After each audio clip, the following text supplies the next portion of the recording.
লীগের নেতা না, বঙ্গবন্ধু হচ্ছে সারা বাংলাদেশের মানুষের নেতা।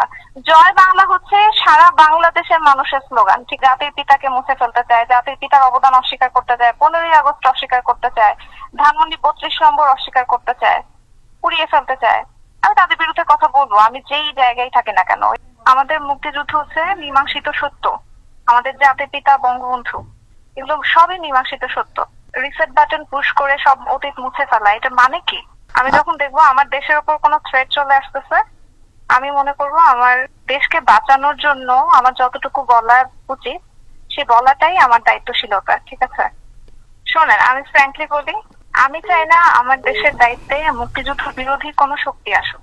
ঠিক আছে, তো আমার যাকে মনে হয়েছে মুক্তিযুদ্ধ বিরোধী শক্তি, যাদেরকে মনে হয়েছে, আমি তাদেরকে সেভাবেই ট্রিট করেছি, আর আমার পোস্টটা আমি সেভাবেই দিয়েছি। রিসেট বাটন পুশ করা মানে কি? আপনি কি ভয়েস অফ ওয়ার্ল্ড এর সাক্ষাৎকারটা দেখেছেন?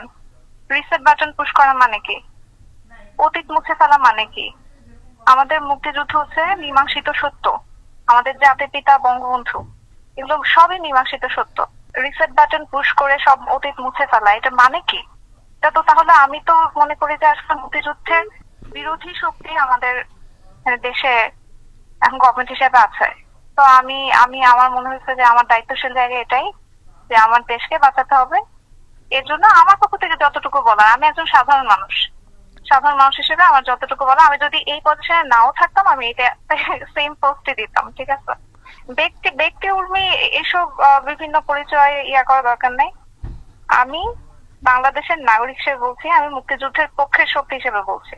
আমি কোনো দলের পক্ষে বলতেছি না, আমি আমার কোনো ব্যক্তিগত মতামত দিচ্ছি না। আমি হচ্ছে মুক্তিযুদ্ধের পক্ষের শক্তি। বাংলাদেশ দাঁড়িয়ে আছে 30 লক্ষ শহীদের রক্তের ওপর।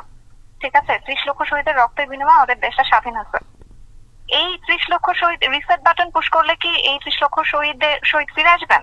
এসব বিষয়, এগুলো সবই তদন্ত সাপেক্ষ। চেতনা বিক্রি, গণহত্যা, যেটা মানে আমি কোর্টেড বলতেছি, গণহত্যা যেটা বলা হচ্ছে জুলাই মাসে গণহত্যা, এগুলো সবই তদন্ত সাপেক্ষ। এগুলো তো মীমাংসিত সত্য না, এখন পর্যন্ত প্রুফ হয়নি তো।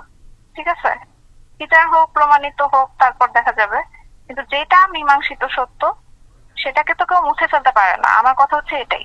ক্ষমতার কোনো জায়গা থেকে আমি কোনো কথা বলতেছি না। আমি একজন খুবই সাধারণ মানুষ হিসেবে, আমি যদি আজকে এই অ্যাডমিনিস্ট্রেশনে নাও থাকতাম, আমি সেম কথাটাই বলতাম। ঠিক আছে, I am not a hypocrite. মুক্তিযুদ্ধের বিরোধী শক্তির বিপক্ষে কথা বলা যে কোনো জায়গা থেকে বলাই যায়। ঠিক আছে, এর জন্য যদি আমার চাকরি চলে যায়, এটা আমার কোনো সমস্যা নাই। কিন্তু আমি মুক্তিযুদ্ধ বিরোধী শক্তি হইতে পারবো না, এটা সম্ভব না। আমি হিপোক্রেট হতে পারবো না। যখন যেই গভর্নমেন্ট আসবে টোটাল কন্ট্রাডিক্টরি কথা বলবে, একজন মুক্তিযুদ্ধের পক্ষে কথা বলবে, আরেকজন মুক্তিযুদ্ধের বিপক্ষে কথা বলবে, আমি দুই পক্ষেই মানে হ্যাঁ হ্যাঁ করব, এইটা হিপোক্রেসি। ঠিক আছে, দুটা টোটাল কন্ট্রাডিক্টরি মতে আমি দুটাতেই একমত পোষণ করা, এটা হচ্ছে হিপোক্রেসি। বল, আমি সবসময় একটা কথাই বলবো, আমি মুক্তিযুদ্ধের পক্ষের শক্তি এবং পক্ষের শক্তি হিসেবে যেভাবে কথা বলতে হয় আমি সেটাই বলবো। আমি যদি আমার সামনে দেখি কেউ মুক্তিযুদ্ধকে মুছে ফেলতে চায়, আমি তার বিপক্ষে কথা বলবো। এটা আমি সাধারণ নাগরিকই হই আর কোনো অ্যাডমিনিস্ট্রেশনের অফিসারই হই, যেখানেই থাকে, আমি যদি দেশের বাইরেও থাকি তখনও বলবো।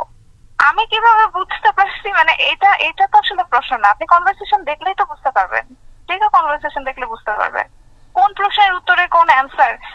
এরপরে যদি ভাঙায় বলা লাগে তাহলে তো আসলে কিছু করার নাই। সবকিছু ভেঙে ওয়ার্ড দিয়ে সব কি বলো এক্সপ্রেস করা যায় না। এটাই কি বলেন তো, অনলিমি করার কি একটাই কারণ থাকতে পারে? আপনি বলেন পারে কেন করেছে, দ্যাটস নট রেলিভেন্ট।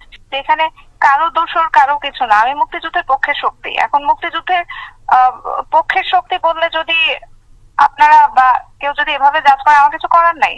আমি আমি অলওয়েজ বলবো মুক্তিযুদ্ধের পক্ষে শক্তি। মুক্তিযুদ্ধকে আমি যদি একটা থ্রেটেনিং পর্যায়ে দেখি, কেউ থ্রেট হিসেবে দাঁড়িয়ে যাচ্ছে, মুক্তিযুদ্ধ ইতিহাস মুছে ফেলতে চায়, জাতির পিতাকে মুছে ফেলতে চায়, জাতির পিতার অবদান অস্বীকার করতে চায়, 15ই আগস্ট অস্বীকার করতে চায়, ধানমন্ডি 32 নম্বর অস্বীকার করতে চায়, পুড়িয়ে ফেলতে চায়, আমি তাদের বিরুদ্ধে কথা বলবো। আমি যেই জায়গায় থাকি না কেন, এখানে তো কারো দোষর এই ইয়াগুলো আসবে কেন? মানুষের কি মাথায় বুদ্ধি নাই নাকি? এখানে বঙ্গবন্ধু কোনো আওয়ামী লীগের বঙ্গবন্ধু কোনো আওয়ামী লীগের নেতা না। বঙ্গবন্ধু হচ্ছে সারা বাংলাদেশের মানুষের নেতা। জয় বাংলা হচ্ছে সারা বাংলাদেশের মানুষের স্লোগান, ঠিক আছে?